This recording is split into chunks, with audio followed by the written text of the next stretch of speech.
Basta mabuti ang video. Ang babaeng ito na akmang yayakap sa asong nakita niya sa kalsada, bigla na lang... What? Tama ba yung nakita ko? Slow-mo, please. Yay! Hindi ko in-expect na ganun yung mangyayari na. Naramdaman ko yung ngipin sa pisngi ko. Kamusta na kaya siya ngayon?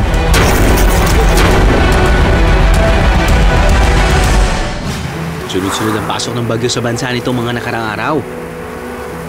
Mula sa pinsalang dinulot ni Karina, Dindo, hanggat sa hagupit ni Anteng, na sinundan naman ni Ferdy. Maraming kababayan natin ang naapektuhan ng malakas na pagbagyo ng hangin at ulan.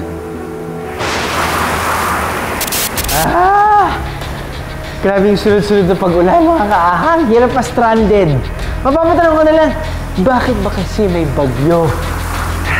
Kaya, habang medyo naipit tayo sa bagyo, yan ang alamin natin sa Bucket List Bagyo Edition. Bucket List number 4.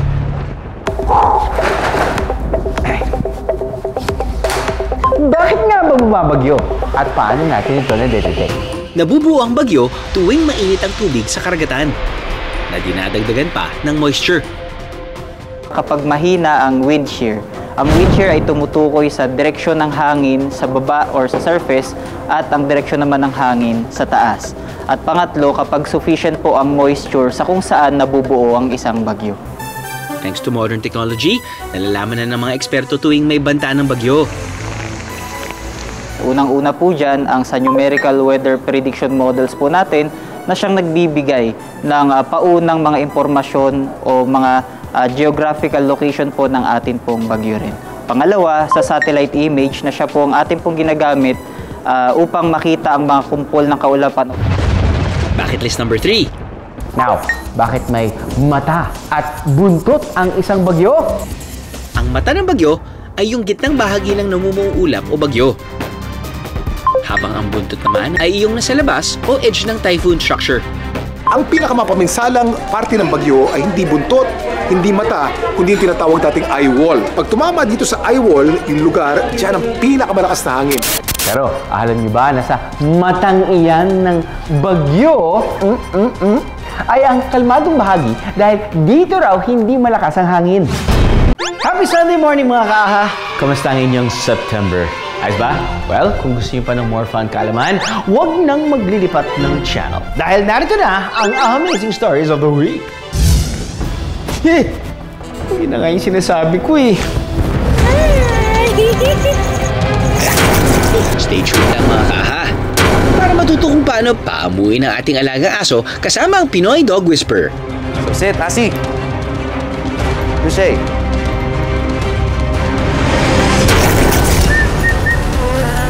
Hala, mga babuyog! Yee! Ayan o. Sa Bicol naman, Piling ilagay sa mukha mga idolo. todo raw ang pag-iingat ng mga bubuyog laban kay Bubuyog Eater. Hala!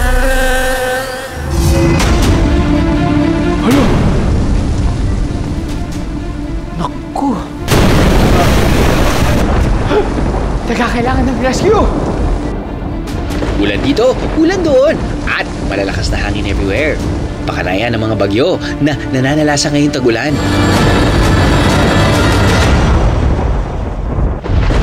Bucket list number 2. Bakit may pangalan ng mga bagyo? Nagkakaroon ng local name sa mga bagyo kapag pumasok na ito sa Philippine Area of Responsibility o PAR. Halimbawa, ang Typhoon Kechana noong 2009 ay si Bagyong Ondoy. Ang Typhoon Haiyan naman noong 2013 ay si Bagyong Yolanda. At itong 2021, nariyan ng Typhoon Rai o si Bagyong Odette. Kumpara sa international name, may mga mas may recall ang local name na ibinibigay natin sa mga bagyo. Akala niyo ba na Pilipinas lang ang nagbibigay ng local name sa mga bagyo bukod sa international code name ito? Bucket list number 1. Bakit madalas bumagyo sa Pilipinas? Ang geographic location ng ating bansa ay nasa Pacific Typhoon Belt. Ganito kasi yan. Karamihan sa mga bagyo sa buong mundo ay nabubuo sa Pacific Ocean, kung saan nakaharap ang Pilipinas. Kaya naman isa tayo sa mga nauunang nagwe-welcome sa mga dumadaang bagyo. Nasa average of 20 typhoons ang bumibisita sa Pilipinas kada taon. At nasa 6 to 9 ang direktang tumatama sa lupa. Dapat kompleto ng food sa bahay talaga. Dapat kompleto din meds kasi hindi kami makabili dun sa pharmacy kasi nga may baha. Tsaka dapat may pocket wifi kayo. Dapat may load lahat ng cellphone nyo. Ngayong bagyo, para sa mga bata lalo na, ang abangan natin, wag yung may pasok o walang pasok. Ang abangan natin, yung epekto ng bagyo.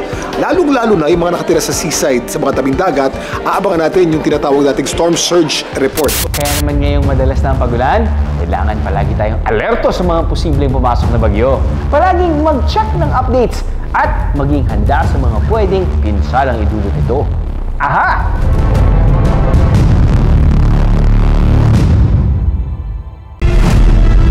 Babala, sensitibo at lubhang delikado ang mga eksenang inyong mapapanood. Kaya huwag gagayahin. Ayan mga idol, oh. Tingnan nyo to, nakikita nyo to mga idol. Sa bidyong ito, makikita ang isang lalaki na sa unay tilay nilalaro lang ang mga bubuyog sa kanyang kamay. Pero maya-maya pa, ang hawak niyang mga bubuyog, Pwedeng ilagay sa mukha mga idol, oh. idinikit pa niya sa kanyang pisngi. At ilang sandali pa, ang mga bubuyog, ipinalaman niya sa 2 tipak ng honeycomb. At saka kinain. Grabe na to! Nakakatakot po yung ginagawa niya. Hindi ko kakayanin po kumain po ng mga ganon.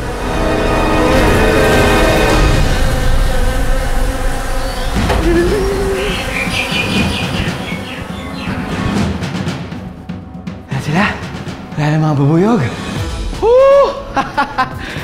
Ay, nako. Ang mga bubuyog, isa rin sa iniiwasang insekto dahil sa masakit itong sting. Pero mukhang mga bubuyog yata ang dapat umiwas sa lalaking nakilala namin. Ang lalaking kumain ng mga bubuyog nahanap namin sa Jovelar sa Albay. Siya si Gemini Obispo, 40 taong gulang, isang magsasaka. Ang pagkain ng bubuyog, ang isa raw talaga sa mga plano niyang gawin noong araw na yon. Kaya naisipan kong yung mga bubuyog ang i-content ko at kainin. Mga extreme na talaga yung simulan ko sa vlog na simula pa. Kaya yung bubuyog naman ang nasimpuan ko. Sa video, makikitang isinuksok ni Gemini sa isang punong kahoy na natumba. Paglabas ng kamay niya, may hawak na siyang isang dakot ng bubuyog. Nasa kamay ko na yung mga bubuyog, ramdam ko na parang mangangagat at siyempre lumilipad sila. Medyo sumagi din sa isip ko na kaya ko ba to? Kaya ko kayang kainin to? Medyo may naramdaman akong kaunting takot noon sa mga sandaling yon. Ilang sandali pa, idinikit na ni Gemini ang mga bubuyog sa kanyang pisngi. Anong trip ba yan, Gemini? Makikiliti ka talaga. Hindi nyo kakayanin ng mga susunod na pangyayari. Kumuha si Gemini ng 2 piraso ng honeycomb. Dito niya ipinalamaan ang mga bubuyog. At parang kaswal lang na minukbang ang mga ito.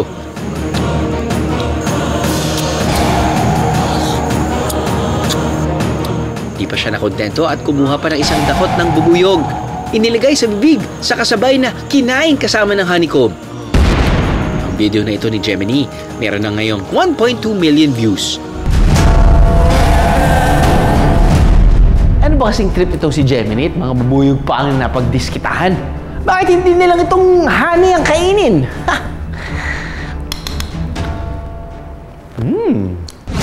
Ang honeybee ay isang klase ng insekto. Tinatawag silang social insects because they usually come in colony. Considered sila na magagaling na organism, no? Kasi they can produce their own food. Yung kanilang honey na ginagawa, pagkain nila yon galing sa sarili nilang production. Ang honey o pulot, ang matamis na liquid na gawa ng honeybees mula sa nectar ng mga bulaklak. Mostly binubuo ito ng sugar as well as mix ng amino acids, vitamins, minerals, iron, zinc at antioxidants. Isang kakaibang katangian nito ang kakayahan nitong hindi mapanis. Alam niyo bang na-discover pa raw noon ng mga archaeologists ng pots of honey sa mga ancient Egyptian tombs na makakain pa raw despite its age?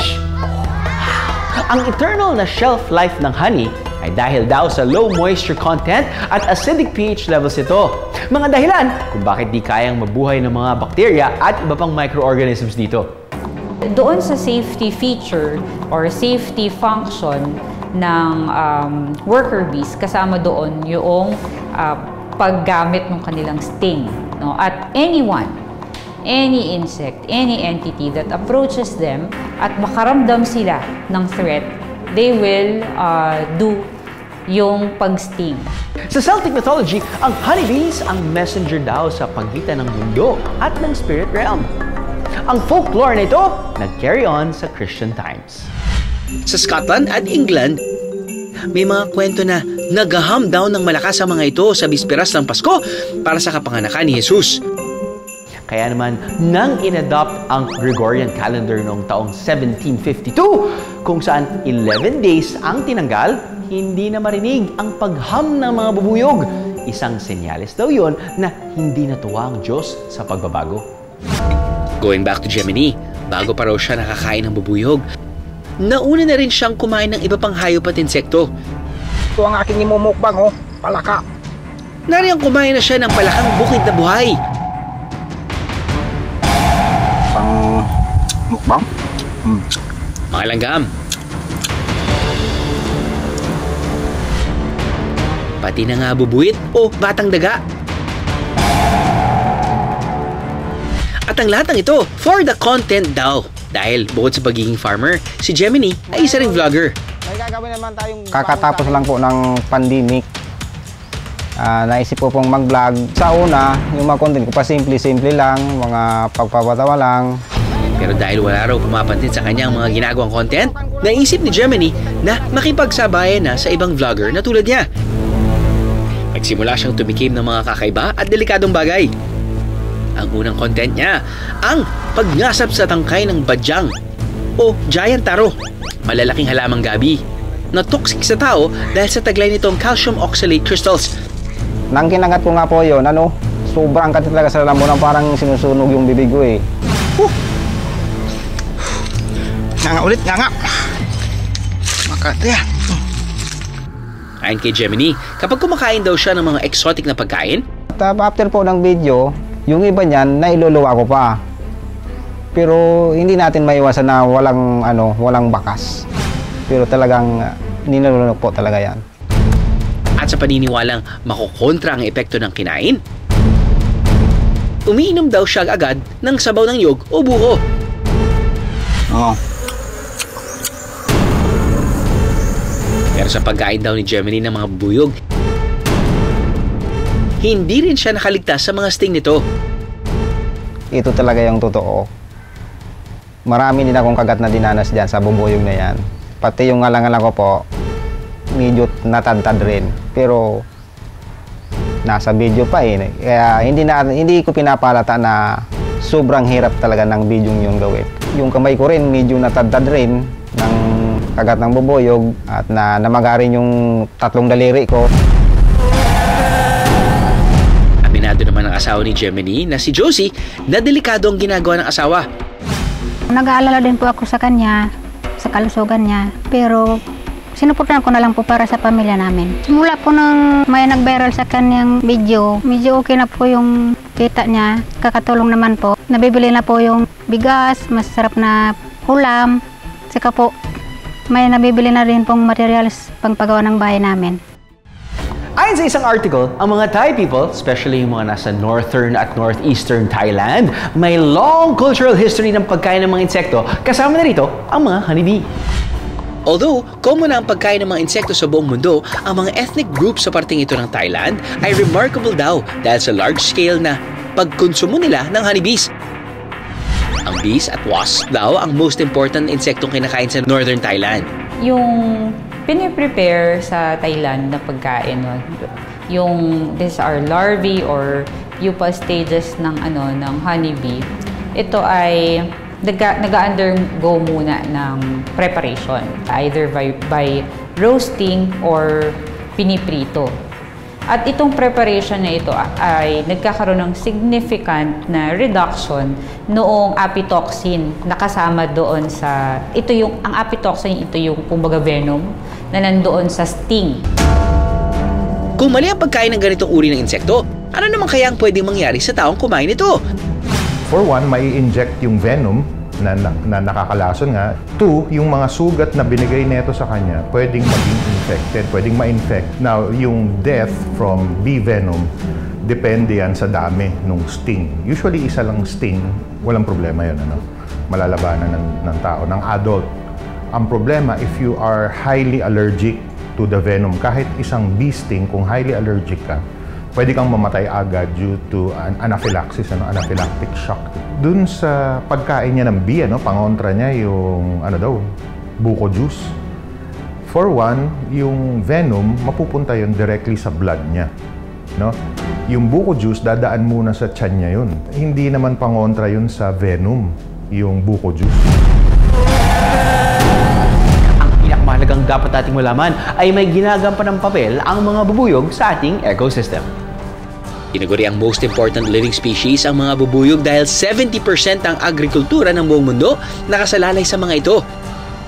Habang nawawala ang mga honeybees na nagko-contribute sa pollination, nawawala ng agent ang mundo ng natural pollinators. Pag sinabing pollination, may kadugsong na propagation and plant reproduction. At kapag nawala sila, bumababa ang biodiversity ng mundo. Matapos makilala si Gemini sa kanyang mga naunang viral video, bumalik na raw siya sa pagko-content ang mga ordinaryong pagkain. Masasabi ko lang sa mga nagpa-vlogs po dyan, yung mga gusto pang maging content creator, mas mainam po na huwag nyo nang tularan itong mga video kong stream. Pwedeng ilagay sa mukha mga idolo. Maraming pwedeng ibida sa social media. At kabilang na dyan, ang mga bubuyog. Let's be good at protektahan na lang ang mga bubuyog. Aha! Pagmastang mabuti ang video. Ang babaeng ito na akmang yayakap sa asong nakita niya sa kalsada, bigla na lang... What? Tama ba yung nakita ko? Slow-mo, please. Yay! Hindi ko in-expect na ganun yung mangyayari na. Naramdaman ko yung ngipin sa pisngi ko. Ang tanong, kamusta na kaya siya ngayon?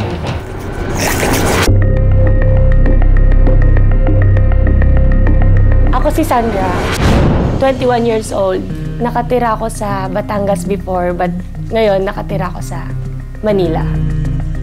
Miyembro daw ng isang online community si Sandra at gumagawa sila ng content tungkol sa araw-araw nilang buhay. Noong September 7, isi-celebrate daw sana ni Sandra sa isang hotel ang ikalawang taon niyang pagiging content creator.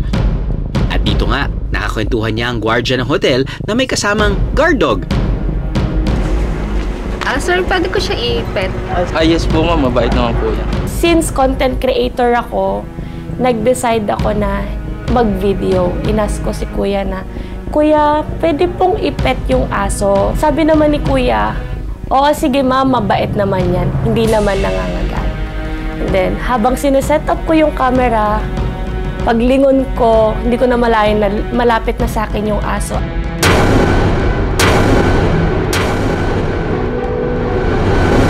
Sadyang mahilig daw sa aso si Sandra. Katunayan, may mga aspin daw siya sa bahay nila sa Batangas at hindi rin daw bago sa kanya ang mag-pet ng mga nakikitang guard dog sa mall, airport at kung saan-saan. Before, rin ako ng live selling. Nag-work ako. Tapos, may mga aso sila na German Shepherd, Rottweiler, Doberman, French Bulldog. Sanay akong humawak ng mga dogs. Kaya naman laking gulat daw niya na gusto sana niyang i-pet sa video, bigla na lang siyang hi!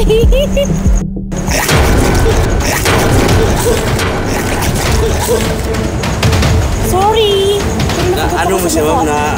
Pero may... Wala naman. Parang scratch. Sorry po. Oo.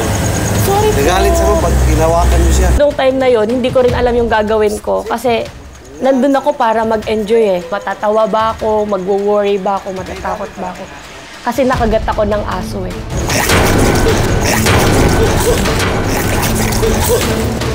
Agad din nila ng nasabing guard at nurse ng hotel si Sandra sa pinakamalapit na ospital. Makalipas ang 2 linggo, kamusta na kaya ang mukha ni Sandra?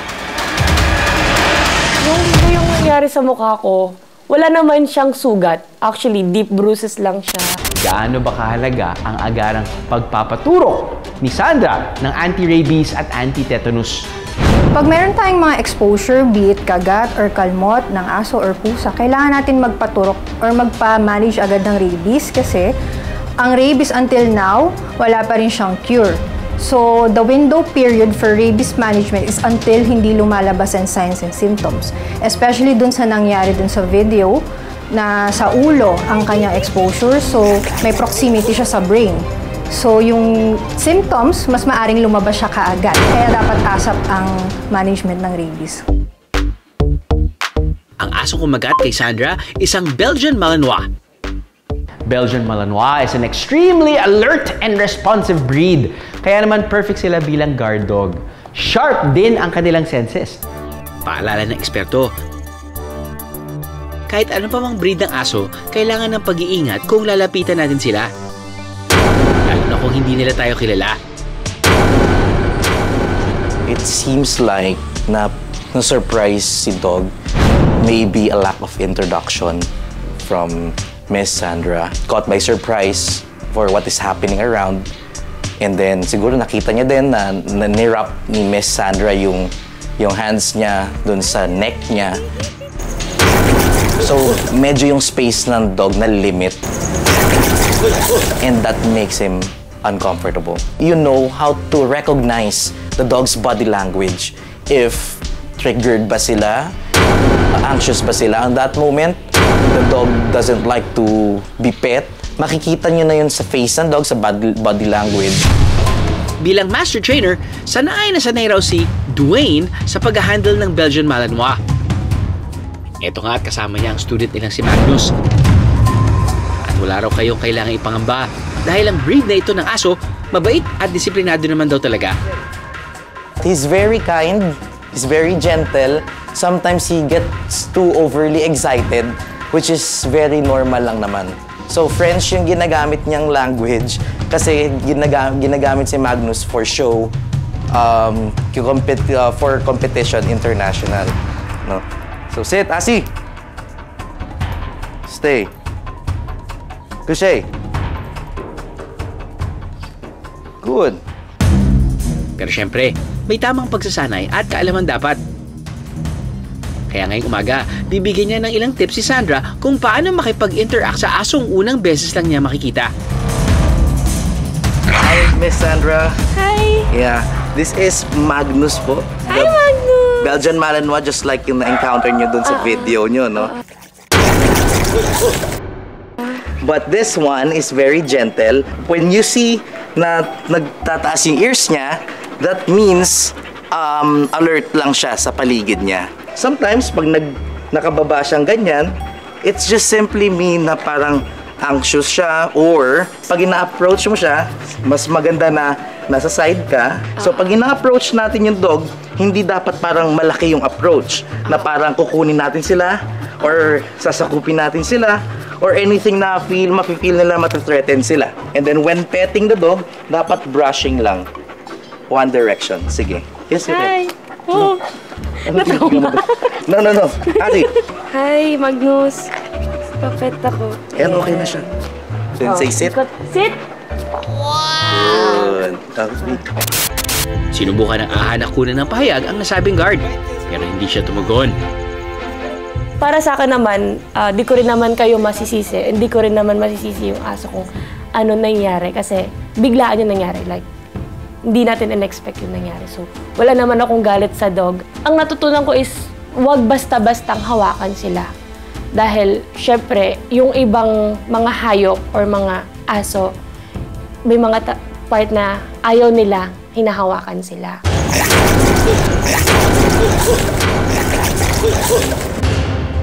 Ang nangyari kay Sandra, Sana'y maging aral at paalala sa mga kaahan nating dog lovers. Walang masamang makipagkaibigan sa tinagurian nating man's best friend. Basta hindi tayo lalagpas sa boundaries nila, okay? Kaklaruin lang namin to guys ha. Ang ganitong insidente pwede talagang mangyari sa kahit na sino regardless of the breed. Ang kailangan talaga, proper training para sa aso at proper knowledge naman para sa tao. Woof, woof. Aha!